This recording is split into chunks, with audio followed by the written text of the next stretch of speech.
Ayan, dahil tag-ulan, dito lang tayo sa bahay guys at tayo ay magluluto ng ginataang tambakol. Sakto, meron tayong dalang niyog galing pa to ng Agoncillo, Batangas kay CL Rodel. Kay CL Mark Pasumbal. Ayan, tayo ay magluluto muna ng isda. Ang sarap kumain ngayon, tag-ulan. Let's go! Wait!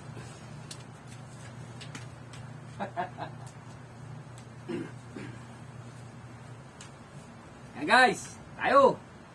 Good tayo na nyo. Gabang nagkakape, oh. Black coffee lang muna tayo guys. Tapos meron pa tayong natitirang hinog na avocado. Lahat to galing ng Batangas kay Mark Felix, poging-pogi. Let's go, good tayo guys. Yan, pakasang ulan sa labas.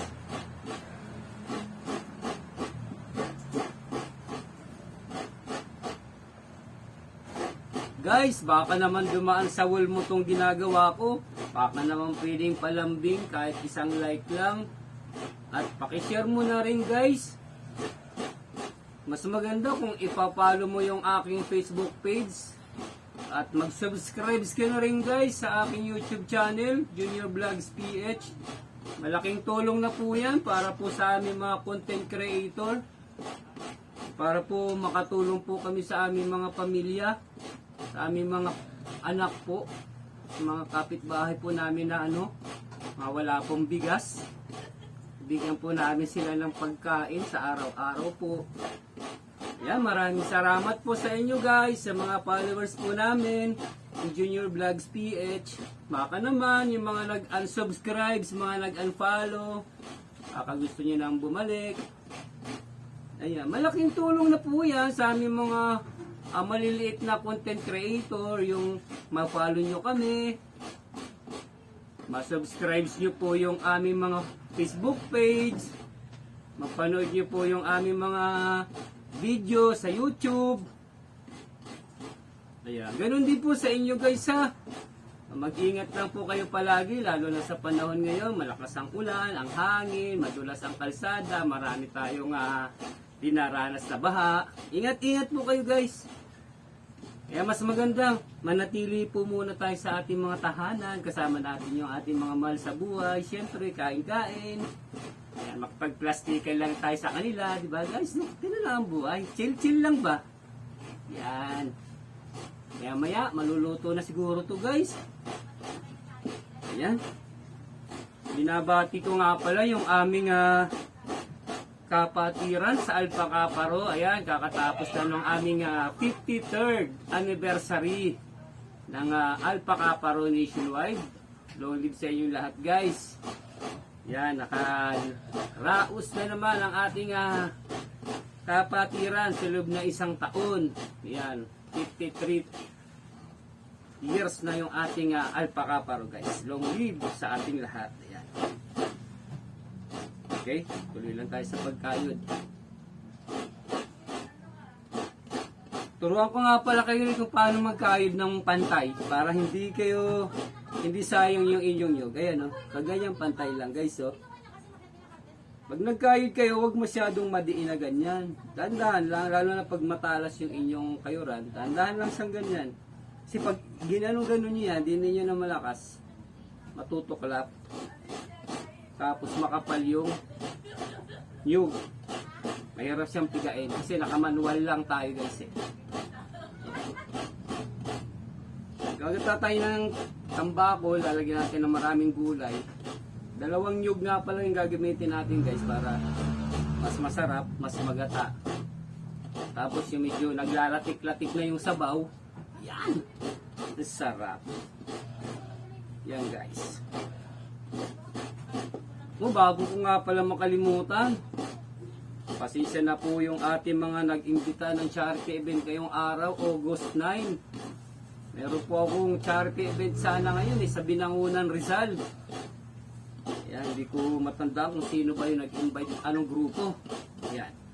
Sinjigas lang po muna tayo maya-maya. Marami pong baha na ating madadaanan.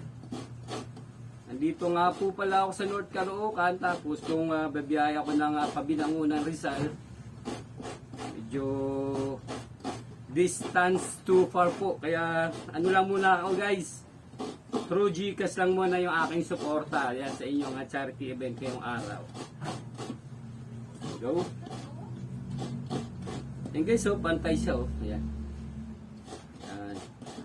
Hindi lang masyado na ano yung bao. Yung maitim na. Ako kasi pinapantay ko yung pagkakayod kasi kinukuha ko talaga ng gusto yung nyug. Kasi sayang yung effort, galing pa to ng Batangas yung nyug. Yan, ganyan lang guys, oh. Yan, nakaisa na ako, tas may isa pa. Kasi bali dalawa nga yung ating gagamitin para sa ating ginataang tambakol. Let's go.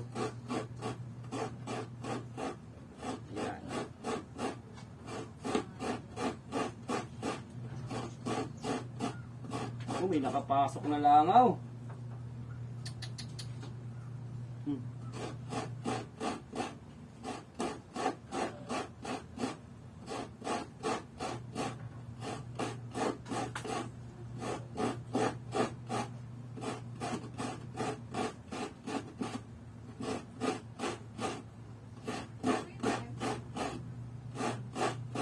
Ayan guys, sana sa susunod ng mga araw mawala na yung pag-ulan-ulan ng malalakas.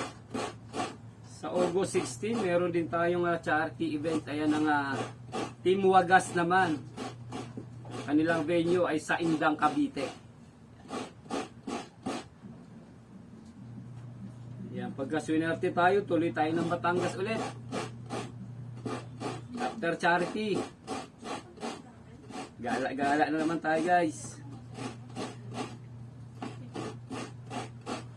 Ang langaw, nakapasok. Exercise din to napawisan na ako.